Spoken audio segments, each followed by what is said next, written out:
என் மகனே, நீ ஒளிந்து அழுதை நான் பார்த்தேன். நீ யாருக்கும் சொல்லாம துன்பத்தை தாங்கிக்கிட்டு இருக்கே, ஆனா நான் உன்னோட இருக்கேன். அவன் வாழ்க்கையில் எதுவும் சரியாக போகவில்லை. அவன் எவ்வளவு முயற்சி செய்தாலும் தோல்விதான் அவனை தொடர்ந்து வந்தது. நண்பர்கள் விட்டுச் சென்றார்கள். உறவுகள் புரிந்து கொள்ளவில்லை.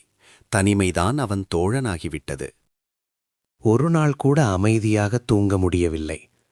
அவன் மனசு முழுக்க வலிதான். யாரிடமும் சொல்ல முடியாத கஷ்டம். உள்ளுக்குள் அழுதுகிட்டுதான் இருந்தான்.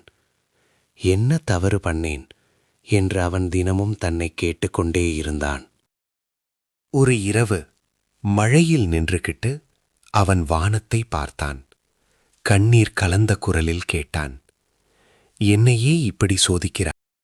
அந்த இரவு அவன் மனசு முழுக்க உடைந்து போயிருந்தது. நம்பிக்கை ஆல்மோஸ்ட் முடிந்துவிட்டது. ஆனா அவன் அறியாத ஒரு விஷயம் இருந்தது. அவன் அழுத ஒவ்வொரு கண்ணீரையும் யாரோ பார்த்து கொண்டிருந்தார்கள். அவன் தனியாக இல்லை. அம்மா, என்னால முடியல அம்மா. எவ்வளவு முயற்சி பண்ணாலும் எதுவும் சரியாக வரல. எனக்கு யாரும் இல்ல. நீங்க தான் கூடவே இருக்கணும் அம்மா. என்னை காப்பாத்து. என் மகனே, பயப்படாதே அம்மா, நான் வந்துட்டேன். இன்று வரை நீ அழுதது போதும். இனிமேல் உன் வாழ்க்கை மாறும். நீ இழந்ததை நினைக்காதே.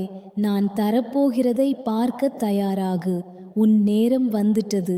யாராலும் அதை நிறுத்த முடியாது. நீ ஒரு அடியெடுத்தால் நான் 100 அடிகள் உன்னோட வருவேன். நம்பிக்கை வச்சுக்கோ. நான் உன்னோட இருக்கேன். இனி நீ விழவே மாட்டே. நான் உன்னை காப்பாற்றுவேன்.